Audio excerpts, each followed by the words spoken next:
ನಮಸ್ಕಾರ. ಇವತ್ತಿನ ಈ ಆಳವಾದ ಚರ್ಚೆಗೆ ಸ್ವಾಗತ. ಇವತ್ತು ನಾವು ಒಂದು ಕುತೂಹಲಕಾರಿ ವಿಷಯ ತಗೊಂಡಿದೀವಿ. ಹೌದು, ಕುತೂಹಲಕಾರಿ ಮಾತ್ರ ಅಲ್ಲ, ನಮ್ಮ ದಿನನಿತ್ಯದ ಬದುಕಿಗೆ ತುಂಬಾ ಹತ್ತಿರವಾದ ವಿಷಯ ಇದು. ಖಂಡಿತ. ಇವತ್ತು ನಾವು ಚರ್ಚೆ ಮಾಡ್ತಾ ಇರೋದು ಏಪ್ರಿಲ್ 17ರಿಂದ 20ರವರೆಗಿನ ಮೇಷ ರಾಶಿಯವರ ಮಾಹಿತಿಯ ಬಗ್ಗೆ. ಆದ್ರೆ ಒಂದು ನಿಮಿಷ, ಇದನ್ನ ಕೇಳಿ ಬರೀ ಜ್ಯೋತಿಷ್ಯದ ಚರ್ಚೆ ಅಂತ ಅನ್ಕೋಬೇಡಿ. ಎಕ್ಸಾಕ್ಟ್ಲಿ. ಇದರಲ್ಲಿ ನಕ್ಷತ್ರಗಳ ಬಗ್ಗೆ ಮಾತಾಡಿದ್ರೂ ಕೂಡ ನಮ್ಮ ಫೋಕಸ್ ಅದರೊಳಗೆ ಅಡಗಿರೋ ಜೀವನದ ಪಾಠಗಳ ಮೇಲೆ ಇದೆ. ಕರೆಕ್ಟ್. ನಾವು ಈ ಮೂಲ ದಾಖಲೆಯನ್ನ ಆಳವಾಗಿ ವಿಶ್ಲೇಷಣೆ ಮಾಡಿ ಅದರಲ್ಲಿರೋ ಮೆಂಟಲ್ ಮತ್ತೆ ಫೈನಾನ್ಷಿಯಲ್ ಸರ್ವೈವಲ್ ಸ್ಟ್ರಾಟಜೀಸ್ನ ಅರ್ಥ ಮಾಡ್ಕೊಳ್ಳೋ ಪ್ರಯತ್ನ ಮಾಡ್ತೀವಿ. ಅಂದ್ರೆ ದೈನಂದಿನ ಸವಾಲುಗಳನ್ನ ಹೇಗೆ ನಿಭಾಯಿಸಬೇಕು ಅನ್ನೋದಕ್ಕೆ ಇದೊಂದು ಒಳ್ಳೆ ಗೈಡ್ ತರ ಇದೆ. ಹೌದು. ನನಗೆ ಇದನ್ನ ಓದಿದಾಗ ಏನನ್ಸ್ತು ಅಂದ್ರೆ, ನಾವು ಯಾವುದಾದ್ರೂ ದೂರದ ಊರಿಗೆ ಅಥವಾ ಒಂದು ಟ್ರಿಪ್ಗೆ ಹೋಗೋ ಮುಂಚೆ ವೆದರ್ ರಿಪೋರ್ಟ್ ನೋಡ್ತೀವಲ್ವಾ? ಹೌದೌದು, ಮಳೆ ಇದೆಯಾ, ಬಿಸಿಲು ಜಾಸ್ತಿ ಇದೆಯಾ ಅಂತ ಚೆಕ್ ಮಾಡ್ತೀವಿ. ಅದೇ ಥರ ಇದು ಕೂಡ ಮುಂದಿನ ದಿನಗಳ ಏರಿಳಿತಗಳ ಮುನ್ಸೂಚನೆ ಕೊಡೋ ಒಂದು ಹವಾಮಾನ ವರದಿ ಇದ್ದ ಹಾಗೆ. ನಮ್ಗೆ ಮುಂಚೆನೆ ಗೊತ್ತಿದ್ರೆ ನಾವು ಮೆಂಟಲ್ ಆಗಿ ಪ್ರಿಪೇರ್ ಆಗಿರ್ಬೋದಲ್ವಾ? ನಿಜ. ಈ ಹವಾಮಾನ ವರದಿಯಲ್ಲಿರೋ ಒಂದು ಸ್ಪೆಷಾಲಿಟಿ ಏನಂದ್ರೆ, ಇದು ಬರೀ ಹೊರಗಿನ ವಾತಾವರಣದ ಬಗ್ಗೆ ಮಾತ್ರ ಹೇಳಲ್ಲ, ನಮ್ಮ ಒಳಗಿನ ಅಂದ್ರೆ ನಮ್ಮ ಮೆಂಟಲ್ ವಾತಾವರಣ ಹೇಗಿರುತ್ತೆ ಅಂತ ಕೂಡ ತುಂಬಾ ಕ್ಲಿಯರ್ ಆಗಿ ಹೇಳುತ್ತೆ. ಹೋಹೋ, ಅಂದ್ರೆ ನಮ್ಮ ಮನಸ್ಥಿತಿ ಹೇಗೆ ಬದಲಾಗುತ್ತೆ ಅನ್ನೋದ್ರ ಬಗ್ಗೆನಾ? ಹೌದು. ಈಗ ನೋಡಿ, ಇದರಲ್ಲಿ ಸ್ಪೆಸಿಫಿಕ್ ಆಗಿ 3 ದಿನಗಳ ಬಗ್ಗೆ ಹೇಳಿದ್ದಾರೆ. ಏಪ್ರಿಲ್ 17, 19 ಮತ್ತೆ 20. ಈ ಪ್ರತಿಯೊಂದು ದಿನಾನೂ ನಮ್ಮ ಮೆದುಳು ಮತ್ತೆ ಭಾವನೆಗಳು ಹೇಗೆ ಕೆಲಸ ಮಾಡುತ್ತೆ ಅನ್ನೋದನ್ನ ತುಂಬಾ ಡೀಟೇಲ್ ಆಗಿ ವಿಶ್ಲೇಷಣೆ ಮಾಡಿದ್ದಾರೆ. ಅದೇ, ನಾನು ಏಪ್ರಿಲ್ 17 ಅಂದ್ರೆ ಶುಕ್ರವಾರದ ಡೀಟೇಲ್ಸ್ ನೋಡ್ತಾ ಇದ್ದೆ. ಅಲ್ಲಿ ನನ್ಗೊಂದು ದೊಡ್ಡ ಕನ್ಫ್ಯೂಷನ್ ಶುರುವಾಯಿತು. ಏನ್ ಕನ್ಫ್ಯೂಷನ್ ಅದು? ಏನಂದ್ರೆ, ಆ ದಿನ ಬೆಳಿಗ್ಗೆಯಿಂದಲೇ ತಲೆಯಲ್ಲಿ ಹೊಸ ಹೊಸ ಆಲೋಚನೆಗಳು ಬರುತ್ತೆ, ಏನಾದ್ರೂ ಹೊಸತನ ಮಾಡ್ಬೇಕು ಅನ್ನೋ ಕ್ರಿಯೇಟಿವಿಟಿ ಇರುತ್ತೆ ಅಂತ ಮೂಲದಲ್ಲಿ ಹೇಳಿದ್ದಾರೆ. ಹೌದು, ಅದು ಒಳ್ಳೆ ವಿಚಾರ ಅಲ್ವಾ? ಒಳ್ಳೆ ವಿಚಾರನೆ. ಆದರೆ ಅದೇ ಉಸಿರಿನಲ್ಲಿ ಬಾಸ್ ಅಥವಾ ಮೇಲಧಿಕಾರಿಗಳ ಜೊತೆ ಮಾತಾಡುವಾಗ ತುಂಬಾ ವಿನಯದಿಂದ ಇರಬೇಕು, ಹುಷಾರಾಗಿರಬೇಕು ಅಂತ ಒಂದು ವಾರ್ನಿಂಗ್ ಕೂಡ ಕೊಟ್ಟಿದ್ದಾರೆ. ಆಹಾ, ಕರೆಕ್ಟ್. ನಮ್ಮ ತಲೆಯಲ್ಲೇನಾದ್ರೂ ಸೂಪರ್ ಐಡಿಯಾ ಬಂದಾಗ ನಾವು ಸಹಜವಾಗಿ ಎಕ್ಸೈಟ್ ಆಗಿ ಬಾಸ್ ಹತ್ರ ಹೋಗಿ ಹೇಳ್ತೀವಿ ಅಲ್ವಾ? ಹೀಗಿರುವಾಗ ಈ ವಾರ್ನಿಂಗ್ ಲೇಬಲ್ ಯಾಕೆ ಬೇಕು ಅಂತ? ಒಳ್ಳೆ ಪ್ರಶ್ನೆ ಇದು. ನೋಡಿ, ಈ ಎಚ್ಚರಿಕೆಯ ಹಿಂದೆ ಮನುಷ್ಯನ ಅಹಂಕಾರ ಅಂದ್ರೆ ನಮ್ಮ ಈಗೋ ಹೇಗೆ ಕೆಲಸ ಮಾಡುತ್ತೆ ಅನ್ನೋ ಸೂಕ್ಷ್ಮ ಅಡಗಿದೆ. ಓ, ಈಗೋ. ಹಾ, ಅಂದ್ರೆ ಹೊಸ ಐಡಿಯಾ ಬಂದಾಗ ಈಗೋ ಜಾಸ್ತಿ ಆಗುತ್ತಾ? ಎಕ್ಸಾಕ್ಟ್ಲಿ. ನಮ್ಮ ಬ್ರೈನ್ನಲ್ಲಿ ಯಾವುದಾದ್ರೂ ಹೊಸ ಅದ್ಭುತವಾದ ಐಡಿಯಾ ಬಂದಾಗ ನಮ್ಮಲ್ಲಿ ಡೋಪಮೈನ್ ಅನ್ನೋ ಕೆಮಿಕಲ್ ರಿಲೀಸ್ ಆಗುತ್ತೆ. ಓಹೋ, ಅದಕ್ಕೆ ನಮಗೆ ಅಷ್ಟು ಖುಷಿಯಾಗೋದು. ಹೌದು. ಆಗ ನಮಗೆ ಒಂಥರ ಓವರ್ ಕಾನ್ಫಿಡೆನ್ಸ್ ಬಂದ್ಬಿಡುತ್ತೆ. ಆ ಅತಿಯಾದ ಉತ್ಸಾಹದಲ್ಲಿ ಏನಾಗುತ್ತಂದ್ರೆ, ಬೇರೆಯವರ ಮಾತನ್ನ ಕೇಳಿಸ್ಕೊಳ್ಳೋ ಪೇಷನ್ಸ್ ನಮ್ಗಿರಲ್ಲ. ಅಂದ್ರೆ ನನ್ನ ಐಡಿಯಾ ಮಾತ್ರ ಸರಿ, ನಾನ್ ಹೇಳೋದೇ ಫೈನಲ್ ಅನ್ನೋ ಮೈಂಡ್ಸೆಟ್ ಬಂದ್ಬಿಡುತ್ತಲ್ವಾ? ಅದೇ. ಇಂಥ ಟೈಮ್ನಲ್ಲಿ ಬಾಸ್ ಹತ್ರ ಹೋಗಿ ಮಾತಾಡಿದ್ರೆ ನಮ್ಮ ಎಕ್ಸೈಟ್ಮೆಂಟು ಅವರಿಗೆ ಅಹಂಕಾರದ ಥರ ಕಾಣೋ ಚಾನ್ಸಸ್ ತುಂಬಾ ಇರುತ್ತೆ. ಅರೇರೆ, ಹೌದಲ್ವಾ? ನಾವು ಎಕ್ಸೈಟ್ ಆಗಿರ್ತೀವಿ, ಆದ್ರೆ ಅವರಿಗೆ ಇವನೇನಪ್ಪ ಹಿಂಗೆ ಆಡ್ತಿದ್ದಾನೆ ಅಂತ ಅನ್ಸ್ಬಹುದು. ಕರೆಕ್ಟ್. ಹಾಗಾಗಿಯೇ ನಿಮ್ಮ ಮಾತುಗಳಲ್ಲಿ ಪ್ರಾಮಾಣಿಕತೆ ಇರ್ಲಿ, ಆದ್ರೆ ಅದು ವಿನಯದ ಬೌಂಡ್ರಿನ ದಾಟಬಾರದು ಅಂತ ಮೂಲದಲ್ಲಿ ತುಂಬಾ ಕ್ಲಿಯರ್ ಆಗಿ ಹೇಳಿದ್ದಾರೆ. ಅದಕ್ಕೇನೆ ವ್ಯಾಪಾರದಲ್ಲಿ ಕೂಡ ಸಣ್ಣ ಸಣ್ಣ ಹೆಜ್ಜೆ ಇಡ್ಬೇಕು, ಒಂದೇ ಸಲಕ್ಕೆ ದೊಡ್ಡ ಡಿಸಿಷನ್ ಬೇಡ ಅಂತ ಹೇಳಿರೋದು ಅನ್ಸುತ್ತೆ. ಹೌದು. ಮತ್ತೆ ಅದೇ ದಿನ ಅಂದ್ರೆ 17ನೇ ತಾರೀಕು ಮಾನಸಿಕ ಒತ್ತಡದಿಂದ ಸುಸ್ತಾಗಬಹುದು, ಸ್ವಲ್ಪ ರೆಸ್ಟ್ ಮತ್ತೆ ಧ್ಯಾನ ಬೇಕು ಅಂತ ಕೂಡ ಹೇಳಿದ್ದಾರೆ. ಈಗ ನನಗೆ ಅರ್ಥ ಆಗ್ತಾ ಇದೆ. ಬ್ರೈನ್ ಅಷ್ಟು ಫಾಸ್ಟ್ ಆಗಿ ಹೊಸ ಐಡಿಯಾಗಳ ಬಗ್ಗೆ ಯೋಚನೆ ಮಾಡ್ತಾ ಇದ್ರೆ ಒಳಗಡೆ ಒಂಥರ ಓವರ್ ಹೀಟ್ ಆಗೋ ಚಾನ್ಸ್ ಇರುತ್ತೆ ಅಲ್ವಾ? ಖಂಡಿತ. ಕಾರು ಕಂಟಿನ್ಯೂಸ್ ಆಗಿ ಓಡಿದ್ರೆ ಇಂಜಿನ್ ಬಿಸಿ ಆಗಲ್ವಾ? ಅದೇ ಥರ. ಅದಕ್ಕೆ ಸ್ವಲ್ಪ ಬ್ರೇಕ್ ಬೇಕು. ಕರೆಕ್ಟ್. ಆದ್ರೆ ಏಪ್ರಿಲ್ 19 ಅಂದ್ರೆ ಶನಿವಾರದ ವಿಚಾರಕ್ಕೆ ಬಂದ್ರೆ ಸೀನ್ ಪೂರ್ತಿ ರಿವರ್ಸ್ ಆಗೋಗುತ್ತೆ. ಹೌದು, ಆ ದಿನದ ಪರಿಸ್ಥಿತಿನೇ ಬೇರೆ. ಮೂಲದ ಪ್ರಕಾರ ಆ ದಿನ ಹಣದ ವಿಚಾರದಲ್ಲಿ ತುಂಬಾ ಎಚ್ಚರದಿಂದ ಇರಬೇಕು. ನಾವು ಯಾರ ಕಡೆಯಿಂದನಾದ್ರೂ ಹೆಲ್ತ್ ನಿರೀಕ್ಷೆ ಮಾಡಿದ್ರೆ ಅದು ಸಿಗಲ್ಲ, ಮತ್ತೆ ಸಣ್ಣಪುಟ್ಟ ವಿಚಾರಗಳಿಗೂ ಕೋಪ ಬರುತ್ತೆ ಅಂತ ಹೇಳಿದ್ದಾರೆ. ಜೊತೆಗೆ ಫಿಸಿಕಲ್ ಪ್ರಾಬ್ಲಮ್ಸ್ ಕೂಡ, ಅಂದ್ರೆ ತಲೆನೋವು, ನಿದ್ದೆ ಬರ್ದೇ ಇರೋದು, ಇವೆಲ್ಲ ಉಲ್ಲೇಖ ಆಗಿದೆ. ಅಷ್ಟೆಲ್ಲ ನೆಗೆಟಿವ್ ಅಂಶಗಳಿರ್ಬೇಕಾದ್ರೆ ನಾನ್ ಯೋಚನೆ ಮಾಡ್ತಾ ಇದ್ದೆ, ಆ ದಿನ ಯಾರ್ ಜೊತೆನೂ ದುಡ್ಡಿನ ವ್ಯವಹಾರ ಮಾಡದೆ, ಯಾವ ಹೊಸ ಕೆಲ್ಸಾನೂ ಶುರು ಮಾಡದೆ, ಕೇವಲ ಒಂದು ಸಿಸ್ಟಮ್ ಮೇಂಟೆನೆನ್ಸ್ ದಿನದ ತರ ಕಡಿಯೋದು ಬೆಟರ್ ಅನ್ಸುತ್ತೆ ಅಲ್ವಾ? ವಾವ್, ಆ ಸಿಸ್ಟಮ್ ಮೇಂಟೆನೆನ್ಸ್ ಅನ್ನೋ ಹೋಲಿಕೆ ಇದೆಯಲ್ಲ, ಅದು ಆ ದಿನದ ಪರಿಸ್ಥಿತಿಗೆ ಪರ್ಫೆಕ್ಟಾಗಿ ಮ್ಯಾಚ್ ಆಗತ್ತೆ. ಹೌದಾ? ಅಂದ್ರೆ ನಾವು ಮೊಬೈಲ್ ಅಥವಾ ಲ್ಯಾಪ್ಟಾಪ್ನ ಮೇಂಟೆನೆನ್ಸ್ ಮೋಡ್ನಲ್ಲಿಟ್ಟಾಗ ಹೊಸದೇನೂ ಮಾಡಲ್ವಲ್ವಾ? ಆ ಥರ. ಹೌದು. ನಾವು ಇಮೋಷನಲಿ ಸ್ಟೇಬಲ್ ಇಲ್ಲದೇ ಇರಬೇಕಾದ್ರೆ ಫೈನಾನ್ಷಿಯಲ್ ಡಿಸಿಷನ್ಸ್ ತಗೊಳ್ಳೋದು ತುಂಬಾ ಡೇಂಜರ್. ಮನುಷ್ಯ ಕೋಪದಲ್ಲಿ ಅಥವಾ ಫ್ರಸ್ಟ್ರೇಷನ್ನಲ್ಲಿದ್ದಾಗ ಲಾಜಿಕಲ್ ಆಗಿ ಯೋಚನೆ ಮಾಡೋದನ್ನ ನಿಲ್ಲಿಸ್ಬಿಡ್ತಾನೆ. ಅಂದ್ರೆ ಬರೀ ರಿಯಾಕ್ಟ್ ಮಾಡೋಕ್ ಶುರು ಮಾಡ್ತಾನೆ ಅಲ್ವಾ? ಎಕ್ಸಾಕ್ಟ್ಲಿ.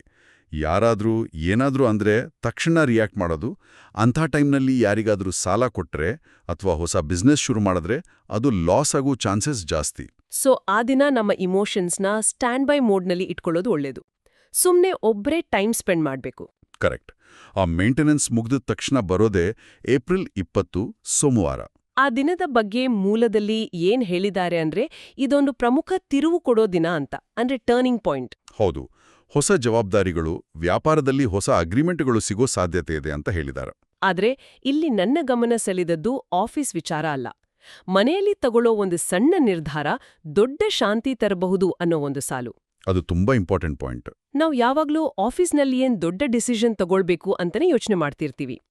ಆದ್ರೆ ಮನೆಯಲ್ಲಿ ಮಾಡ್ಕೊಳ್ಳೋ ಒಂದು ಸಣ್ಣ ಅಡ್ಜಸ್ಟ್ಮೆಂಟ್ ಇಡೀ ವಾರದ ಮೂಡ್ನ ಚೇಂಜ್ ಮಾಡುತ್ತೆ ಅನ್ನೋದು ತುಂಬಾ ಸಿಂಪಲ್ ಆದ್ರೂ ಡೀಪ್ ಆದ ವಿಚಾರ. ಹೌದು, ಖಂಡಿತ. ನಾವು ಹೊರಗಡೆ ಎಷ್ಟೇ ದೊಡ್ಡ ಸಾಧನೆ ಮಾಡಿದ್ರೂ ದಿನದ ಕೊನೆಗೆ ವಾಪಸ್ ಬರೋದು ಮನೆಗೆ ಅಲ್ವಾ? ಮನೆಯಲ್ಲಿ ನೆಮ್ಮದಿ ಇದ್ರೆ ಮಾತ್ರ ನಮಗೆ ಹೊರಗಿನ ಪ್ರಪಂಚದ ಸವಾಲುಗಳನ್ನ ಫೇಸ್ ಮಾಡೋಕೆ ಎನರ್ಜಿ ಸಿಗೋದು. ನಿಜ. ಇನ್ನು ನಾವು ದುಡ್ಡು ಮತ್ತೆ ಕೆಲಸದ ನಿರ್ವಹಣೆ ಬಗ್ಗೆ ಮಾತಾಡೋದಾದ್ರೆ ಈ ಮೂಲದಲ್ಲಿ ತುಂಬಾ ಪ್ರಾಕ್ಟಿಕಲ್ ಆದ ವಿಷಯಗಳನ್ನ ಹೇಳಿದ್ದಾರೆ. ಹೌದು.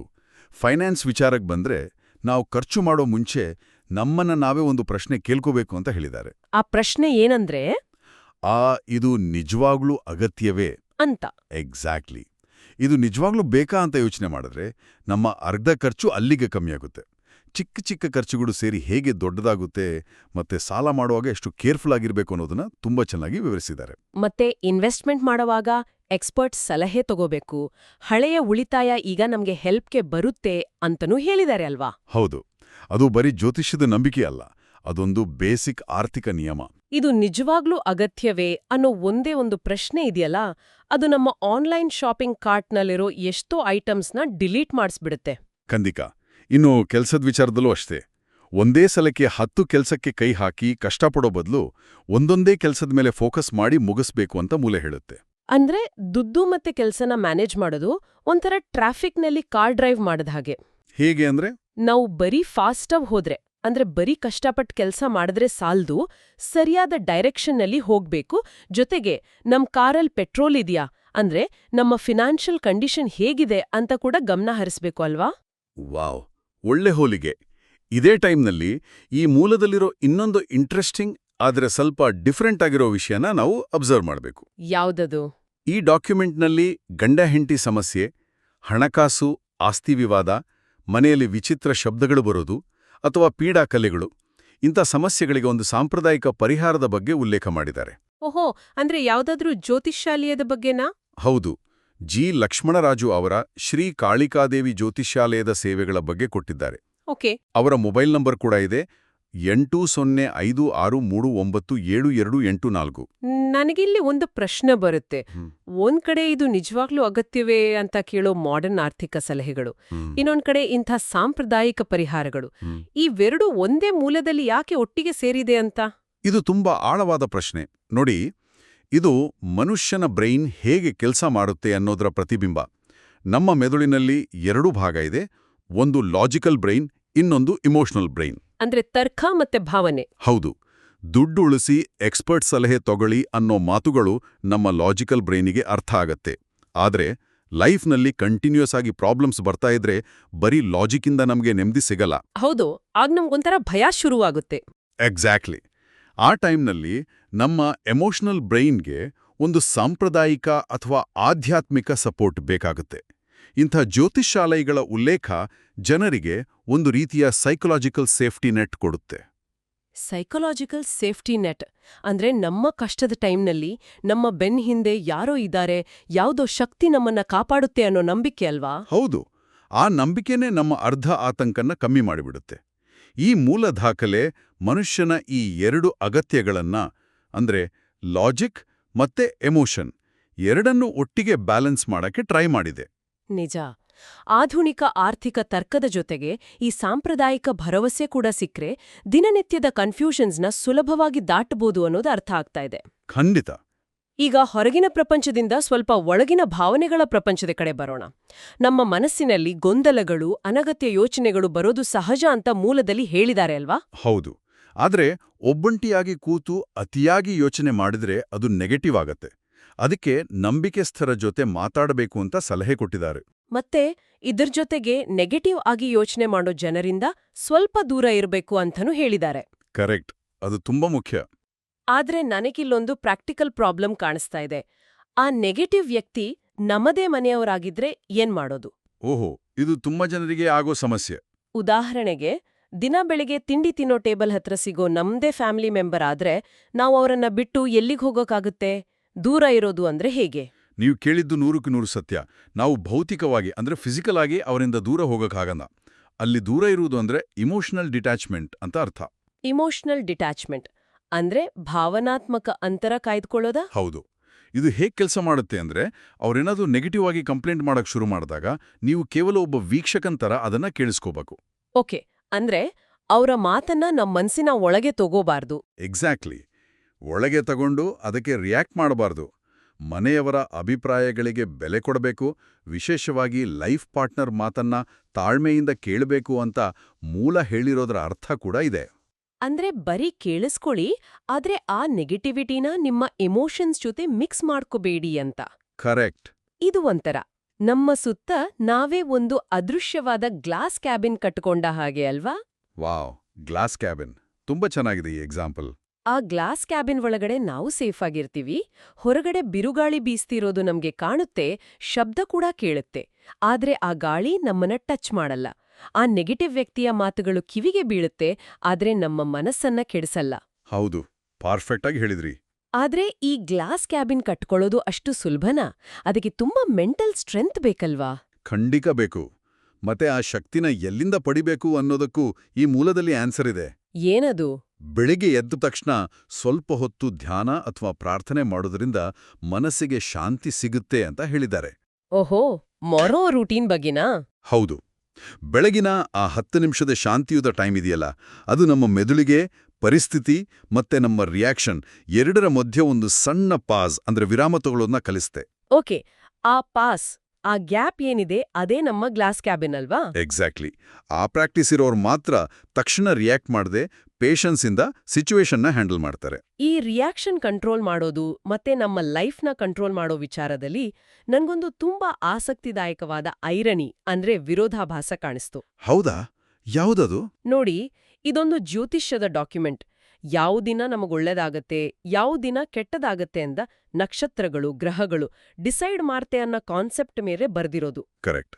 ಆದ್ರೂ ಕೂಡ ಕೊನೆಯಲ್ಲಿ ಈ ಮೂಲ ಏನ್ ಹೇಳತ್ತೆ ಅಂದ್ರ, ನಿಮ್ಮ ಜೀವನಕ್ಕೆ ನೀವೇ ಜವಾಬ್ದಾರ್ಲು ಅಂತ ತುಂಬಾ ಸ್ಟ್ರಾಂಗ್ ಆಗಿ ಹೇಳುತ್ತೆ. ಹೌದು ಹೌದು. ಬೆಳಗ್ಗೆ ಎದ್ದ ತಕ್ಷಣ ಇವತ್ತು ನಾನು ಏನ್ ಸಾಧಿಸ್ಬೇಕು ಅಂತ ನಮ್ಮನ್ನ ನಾವೇ ಕೇಳ್ಕೋಬೇಕು.